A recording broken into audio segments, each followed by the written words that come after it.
over here at Sports and Social, and all I said at the time was, you've lost your margin for error, but everything is still the same. It is.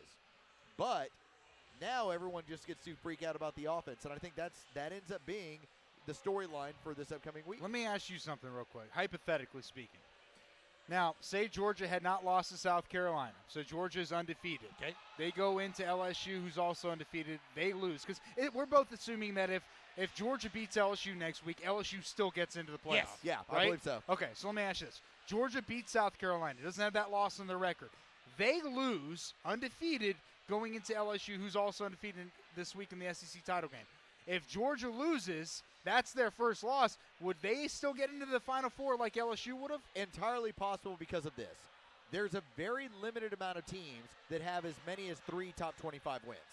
LSU does. Ohio State is going to. Georgia would have that as well.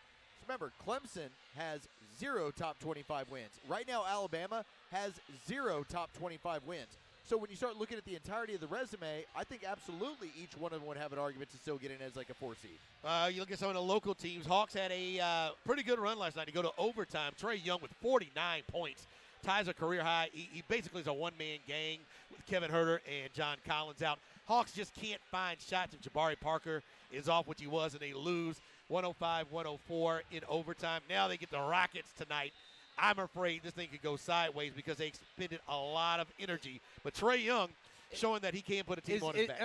And speaking of that, is it too early in his career to go ahead and resurrect a statue down at State Farm Arena with Trey Young with just loads and loads of bricks on his back as he's trying to get down the court? That's basically what the Hawks have been. As of today, the only players in the National Basketball Association averaging 25 points and 8 assists, LeBron James, Luka Doncic, Trey Young. And oh, by the way, that's pretty good. Travis Schlenk had picked out these 2 guys as this is either going to be the pick, this is going to be the trade. This is what I'll do, and we'll see what Cam Reddish turns into. But there is something to it, and I saw the tweet the other night after the game finished off. You can make the argument as a second-year guard, he's the best point guard in the Eastern Conference. Yes. That's where he is right now. So considering this is a guard league, anybody who gets all worked up about Luka, I'm like, listen, Luka is his own player. It's a really nice player. He plays a different position. This is what he facilitates. And he's on a better team. And he's on a better team right now. But you're talking about having the best guard in the entire conference going forward. I like seeing where this is going to go. I don't like where the Falcons are going.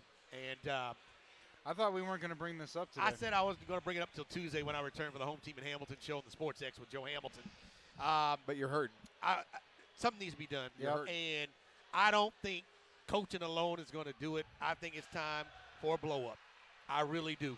And that includes everybody. I'm right there with you. I thought after they pulled off the back-to-back division wins, they got me. They sucked me in. And I got that little bit of hope and that, I got a little emotional about this team. And I was like, well, maybe we can run the table here and Dan Quinn can get this figured out. I'm done. I'm not defending any more of them. Thomas Dimitrov, your offensive line is horrible. Dan Quinn, your defense is unprepared week in and week out. I'm done. And I think what they showed us, what I took Carlos, was that's what they are, and that's what the NFL is. You're going to have 2 games when you blow the doors off of somebody. You're going to have 2 games when you get your stuff thrown at you and you can't do anything. And then the rest, you figure out your season. The Falcons are who we thought they were before the break. The biggest problem for me is that considering that you are a team that is deficient on the offensive defensive lines, what has your general manager done? And unfortunately, over the course of now 11 seasons, you can't consider him strong at finding guys for the offensive and defensive lines. We're going to hand out on the home team in Hamilton show peach passes to expedite your ability to get to Hartsfield Jackson. We're going to see how much it costs for a motorcade to get traffic cleared, because I have a list, gentlemen, of people who should be out of here by next year. That'll do it for College Game Day live from Sports and Social here in the Battery, Atlanta. Had fun. Flew by today. Keep your station locked to 680 The Fan, and remember, all of your football fixings you can get taken care of tomorrow. Carlos Medina will be a part of that tomorrow here on The Fan. Want to say thanks to David. Want to say thanks to Isaiah Stewart. We'll see you next week here on The Fan, 680, 93.7 FM. I'm bleeding. Bye, guys.